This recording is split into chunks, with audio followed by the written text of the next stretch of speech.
நமச்சிவாய சிவாய நம.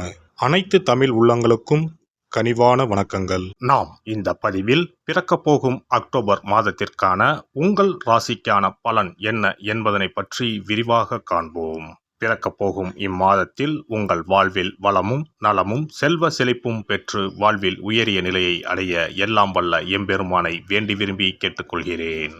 இம்மாத கிரகநிலை என எடுத்துக்கொண்டால் ரிஷபராசியில் குரு பகவானும் மிதுன ராசியில் செவ்வாய் பகவானும் உள்ளனர். இம்மாத ஆரம்பத்தில் சந்திர பகவான் சிம்ம ராசியில் தனது பயணத்தை துவக்குகிறார். கன்னி ராசியில் சூரிய பகவான், புதன் பகவான், கேது பகவான் உள்ளனர். துலாம் ராசியில் சுக்கிர பகவானும், கும்ப ராசியில் சனி பகவானும், மீன ராசியில் ராகு பகவானும் சஞ்சாரம் செய்கின்றனர்.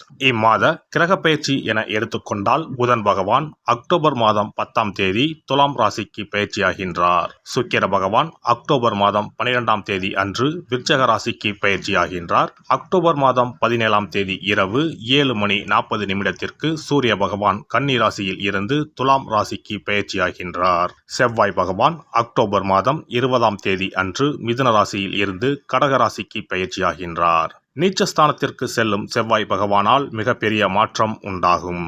இம்மாத கடைசியில் அக்டோபர் 29ஆம் தேதி புதன் பகவான் துலாம் ராசியில் இருந்து விருச்சக ராசிக்கு பயிற்சியடைகின்றார். இம்மாதத்தில் வரும் விசேஷ நாட்கள் என எடுத்துக்கொண்டால் அக்டோபர் மாதம் 2ஆம் தேதி மகாலய அமாவாசை வருகின்றது. வருடத்திற்கு ஒரு முறை வரக்கூடிய இந்த அமாவாசையில் பித்ருக்கள் மேலோகத்தில் இருந்து பூமிக்கு வந்து நம்மை ஆசீர்வதிக்கக்கூடிய விசேஷமான நாளாகும்.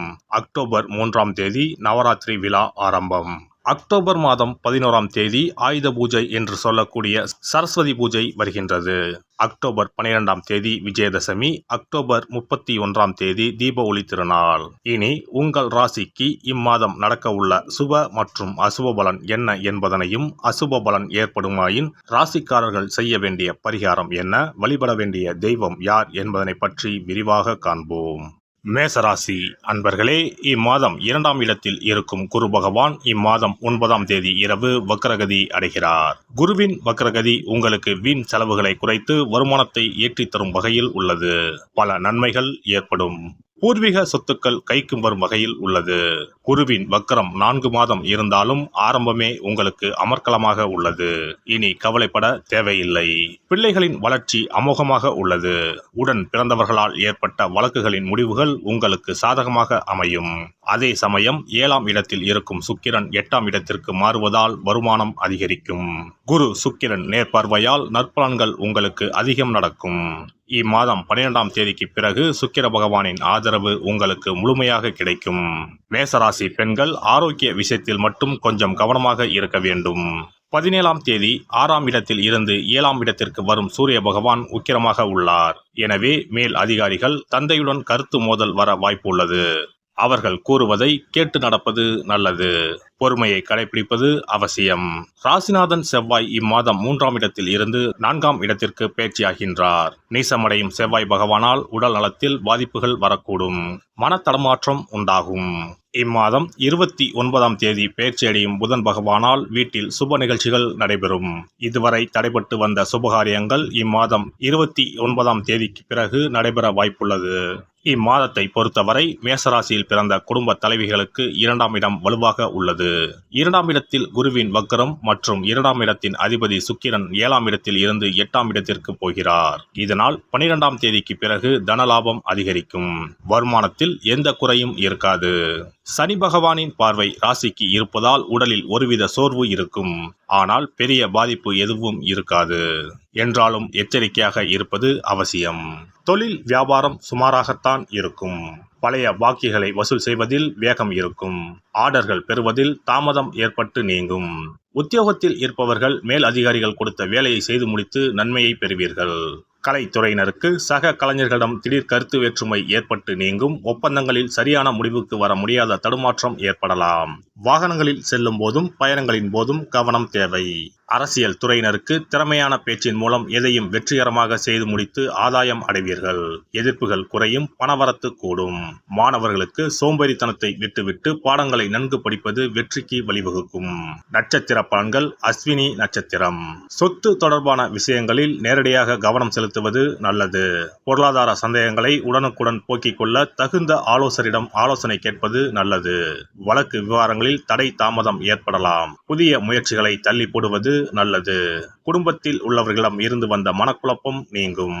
பரணி நட்சத்திரம். துணிச்சலாக எதையும் செய்து வெற்றி பெறுவீர்கள்.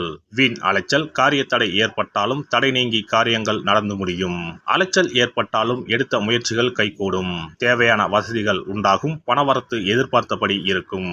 சமூகத்தில் மதிப்பும் மரியாதையும் உயரும். கார்த்திகை 1ஆம் பாதம். உடல் சோர்வு, மனக்குழப்பம் ஏற்பட்டாலும் செலவுகள் கட்டுக்குள் இருக்கும். தொழில் வியாபாரம் எதிர்பார்த்தபடி நடக்கும். கூட்டுத் தொழிலில் இருப்பவர்கள் கவனமாக எதையும் செய்வது நன்மையை தரும். தேவையான பண உதவி கிடைக்கும். சனிக்கிழமை தோறும் அருகில் இருக்கும் பெருமாள் கோவிலில் உள்ள கருடமூர்த்தியை வணங்கி வர நன்மைகள் நடைபெறும். சிறப்பு பரிகாரம்.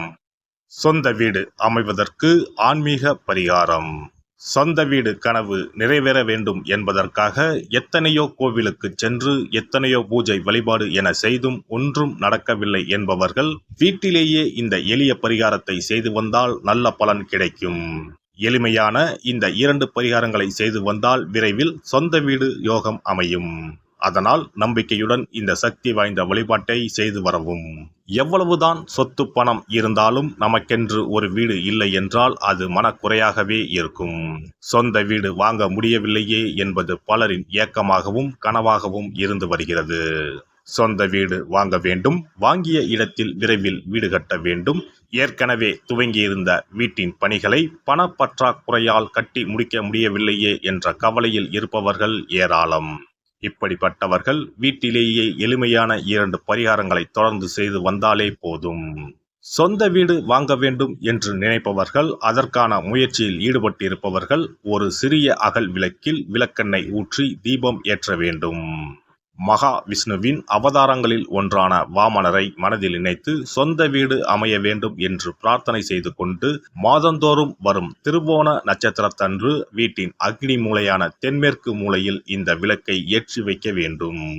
அக்னி திசை என்பது மண்ணுக்குரிய திசையாகும். அதாவது அங்காரகன் எனப்படும் செவ்வாய் பகவானுக்கு உரிய திசை இதுவாகும். 3 அடி மண் கேட்டு 3 உலகையும் அளந்தவர் வாமனன். அதனால் அவரை நினைத்து பால் பாயசம் நிவேதனமாக படைத்து வழிபட்டு வந்தால் விரைவில் சொந்த வீடு யோகம் அமையும். மற்றொரு பரிகாரமாக வீட்டில் பயன்படுத்தும் காமாட்சி விளக்கு அல்லது கஜலட்சுமி விளக்கு அல்லது வழக்கமாக பயன்படுத்தும் ஏதாவது ஒரு விளக்கை எடுத்துக்கொள்ளுங்கள். விளக்கை சுத்தம் செய்து மஞ்சள் குங்குமம் வைத்து வாசனை மிகுந்த வெள்ளை நிற பூக்கள் சாற்றுங்கள். பிறகு 5 ரூபாய் நாணயத்தை விளக்கிற்குள் போட்டு நெய் அல்லது எண்ணெய் ஊற்றுங்கள். ஒரு சிறிய தட்டின் மத்தியில் மஞ்சள் குங்கும பொட்டு வைத்து அதன் மீது 5 ரூபாய் நாணயத்தை வைத்து நாம் ஏற்கனவே தயார் செய்த விளக்கை இதில் வைத்து விளக்கினை ஏற்ற வேண்டும். தினமும் காலையில் 6 மணி முதல் 7 மணிக்குள் இந்த விளக்கை ஏற்றி வந்தால் விரைவில் வீடு கட்டுவீர்கள். 5 ரூபாய் நாணயம் என்பது குபேரனுக்கு உரியதாகும். இதை விளக்கில் போட்டு ஏற்றுவதால் வீடு கட்டுவதற்கான அல்லது வீடு வாங்குவதற்கான பணம் ஏதாவது ஒரு வழியில் உங்களுக்கு கிடைக்கும். காலை 6 மணி முதல் 7 மணி வரையிலான நேரம் என்பது ஞாயிற்றுக்கிழமையில் சூரியன், திங்கள் கிழமையில் சந்திரன், செவ்வாய்க்கிழமையில் செவ்வாய், புதன் கிழமையில் புதன், வியாழக்கிழமையில் குரு, வெள்ளிக்கிழமையில் சுக்கிரன், சனிக்கிழமையில் சனி என நவக்கிரகங்களில் பாவ கிரகங்களான ராகு கேதுவை தவிர்த்து மற்ற 7 கிரகங்களையும் குறிக்கும் ஹோரை நேரமாகும். இந்த நேரத்தில் விளக்கு ஏற்றுவதால் நவக்கிரகங்களின் அருள் கிடைத்து பூமி யோகம் உண்டாகும். எந்த ஒரு பரிகாரம் என்றாலும் மனதில் முழு நம்பிக்கையோடும் இறைவனை உறுதியாக வேண்டி வழிபாடு செய்தால் மட்டுமே பலன் தரும். எளிமையான இந்த பரிகாரத்தை தொடர்ந்து செய்து பயன்பெறுங்கள். எல்லாம் வல்ல இறையருளால் நீங்களும் உங்கள் அன்பு குடும்பமும் உடல் நலம், நீலாயுள், நிறை செல்வம், உயர் புகழ், மெய்ஞானம் ஓங்கி வாழ்க வளமுடன். இந்த வீடியோ பதிவு உங்களுக்கு பிடித்திருந்தால் லைக் பண்ணுங்க, கமெண்ட் பண்ணுங்க, ஷேர் பண்ணுங்க, மறக்காம சப்ஸ்கிரைப் பண்ணுங்க, பக்கத்துல இருக்கிற பெல் பட்டனை கிளிக் பண்ணுங்க. நன்றி, வணக்கம். ஓம் நமச்சிவாய. சிவாய நம.